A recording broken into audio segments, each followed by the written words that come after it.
পার্সে মাছের এই রেসিপিটা যদি গরম ভাতের সঙ্গে থাকে তাহলে দেখবেন এক থালা ভাত নিমেষেই ফুরিয়ে যাবে। নমস্কার বন্ধুরা, পূর্বাস কিচেনে আপনাদের সবাইকে স্বাগত জানাই। বন্ধুরা, আজকে আমি পার্সে মাছের একটি রেসিপি আপনাদের সঙ্গে শেয়ার করছি। তো প্রথম থেকে শেষ পর্যন্ত দেখতে থাকুন, আশা করি আজকের এই রেসিপি আপনাদের ভালো লাগবে। তো রেসিপিটা বানানোর জন্য আমি এখানে কয়েকটা পার্সে মাছ নিয়েছি, আর মাছগুলোকে প্রথমে আমি কেটে পরিষ্কার করে ধুয়ে আগে থেকেই নুন মাখিয়ে রেখেছিলাম। তাই আর এখন নুনটা ব্যবহার করছি না। এবার এখানে আমি পরিমাণ মতো হলুদের গুঁড়ো দিয়ে দিলাম। আর এই মাছটা কিন্তু একটু নোনা টাইপের হয়, তাই নুনটা একটু কম পরিমাণেই দিতে হবে, মানে অন্য মাছের থেকে। এবার এই হলুদটা খুব ভালোভাবে মেখে নিতে হবে।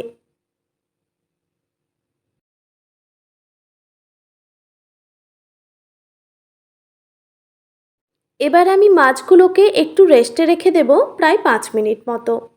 5 মিনিট পর একটি কড়াইতে আমি দিয়ে দিচ্ছি পরিমাণ মতো সর্ষের তেল। আমি আজকে সর্ষের তেল দিয়েই রান্নাটা করছি, তবে এই রান্নাটা কিন্তু সর্ষের তেল দিয়েই বেশি ভালো লাগে। এরপর এই তেলটাকে খুব ভালোভাবে গরম করে নিতে হবে।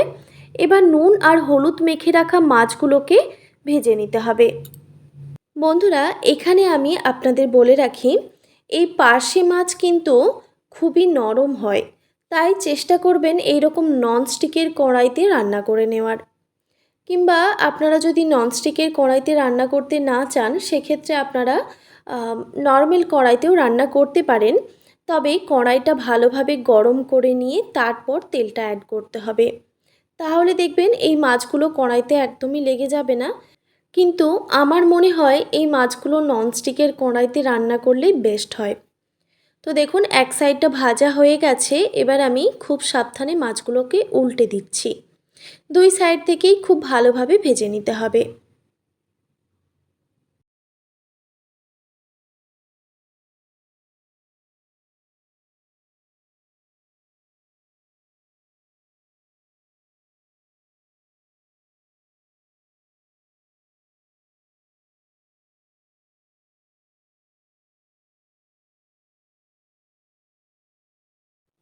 মাছগুলোকে উল্টে পাল্টে আমি দুই সাইড থেকেই খুব ভালোভাবে ভেজে নিয়েছি। এবার আমি মাছগুলোকে কড়াই থেকে তুলে নিচ্ছি।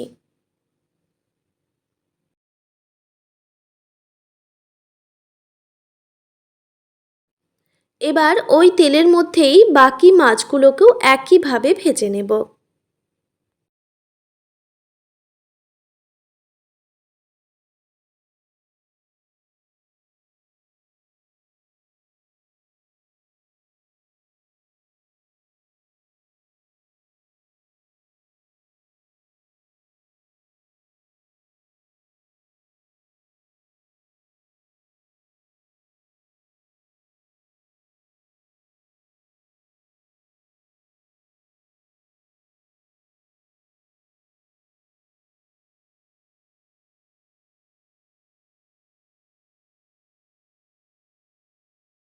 মাছগুলো সব ভেজে তুলে নেওয়ার পর কড়াইতে যেটুকু পরিমাণে তেল রয়েছে, বাকি রান্নাটা আমি এই তেলের মধ্যেই করব। এবার এই তেলের মধ্যে দিয়ে দিলাম 1 টিস্পুন পরিমাণে কালো জিরে আর বেশ কয়েকটা কাঁচা লঙ্কা চেরা। এবার এই কালো জিরে আর কাঁচা লঙ্কাটা একটু ভেজে নেওয়ার পর এখানে আমি দিয়ে দিচ্ছি পরিমাণ মতো হলুদের গুঁড়ো আর লঙ্কার গুঁড়ো। আমি যেহেতু এখানে বেশ অনেকটা পরিমাণেই কাঁচা লঙ্কা ব্যবহার করেছি, তাই লঙ্কার পরিমাণটা একটু কমই রেখেছি। তবে বন্ধুরা, আপনারা চাইলে কিন্তু ঝালের পরিমাণটা অবশ্যই কমিয়ে কিংবা বাড়িয়ে দিতে পারেন। এবার পরিমাণ মতো জল দিয়ে দিলাম। হলুদ আর লঙ্কাটা দেওয়ার পরেই, মানে সাথে সাথেই জলটা অ্যাড করতে হবে। জল দেওয়ার পর খুব ভালোভাবে নাড়াচাড়া করে দিতে হবে। আর এখানে আমি পরিমাণ মতো নুন দিয়ে দিচ্ছি।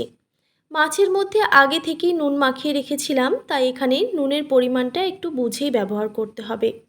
এবার গ্যাসের ফ্লেমটা হাই করে দিয়ে এই জলটাকে খুব ভালোভাবে ফুটিয়ে নিতে হবে।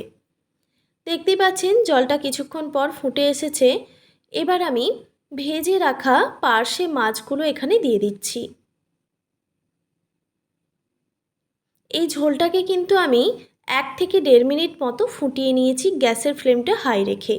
তারপর আমি এখানে মাছটা অ্যাড করলাম। মাছগুলো দেওয়ার পর আবারও ভালোভাবে নাড়াচাড়া করে দিয়েছি। এবার গ্যাসের ফ্লেমটা হাই রেখে কিছুক্ষণ এটাকে রান্না করে নেব।